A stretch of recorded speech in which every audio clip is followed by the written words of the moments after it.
দীর্ঘ সাক্ষ্য দিয়েছে।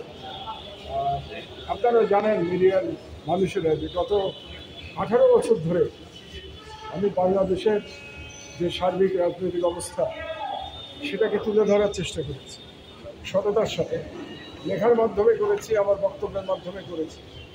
কারণ আমি একটা ইতিহাস রেখে যেতে চাই ভবিষ্যৎ প্রজন্মের জন্য, যাতে তারা এই 18 বছরের ফ্যাসিস্ট কবলিত বাংলাদেশ কী ছিল সেটা যেন তারা জানতে পারে।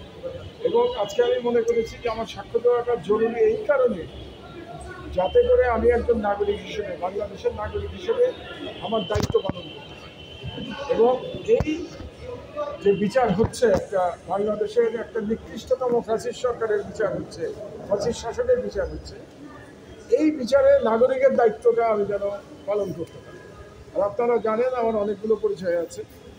আমি একটা পত্রিকার সম্পাদক, আমি লেখালেখি করি, লেখক, এবং আমি ইতিহাস গবেষক। এবং আমার সেই তিনটে সত্তা মিলিয়ে আমি দেখবার চেষ্টা করছি বাংলাদেশের পুরো চিত্রটাকে।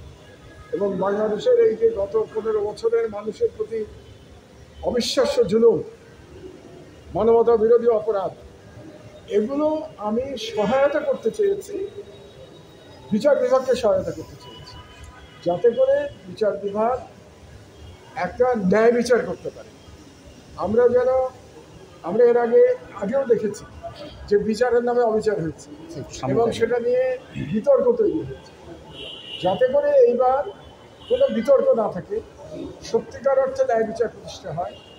আমরা যেন প্রতিহিংসার জন্যে এই বিচার না করি। আগে যেটা প্রতিহিংসার ব্যাপার ছিল, প্রতিহিংসার বদলে আমি ন্যায় বিচারই করতে চাই।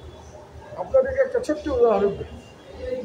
দুদিন আগে একজন শহীদের পিতা আমাকে ফোন করেছিলেন, ফাইয়াজের জন্মদিন গেছে। জন্মদিনের আগের দিন তিনি ফোন করে বললেন, আমার ছেলেটা ঢাকার প্রথম শহীদ, রিক্সায় করে যাচ্ছিল, সেই রিক্সায় যাওয়া অবস্থায় শেখ হাসিনার পুলিশ তাকে গুলি করে হত্যা করেছে।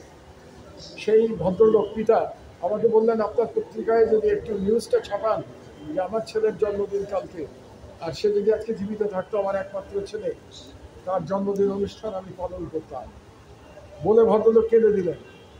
আমি পত্রিকায় খুব বড় করে এই সংবাদটা ছাপিয়েছি। আমি মনে করি ফাইয়াজের মতো শহীদদের যারা পরিবার, তার পিতা, তার মাতা, তাদের শোকের জন্যে বিচারটা হওয়া দরকার।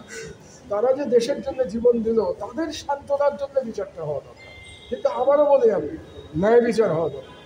আমরা যারা আমার ন্যায় বিচারের নামে ফাঁসি চাই স্লোগান শুরু না করি, এই ফাঁসি চাই স্লোগানের মাধ্যমে বাংলাদেশে ফ্যাসিবাদের প্রতিষ্ঠা পেয়েছিল।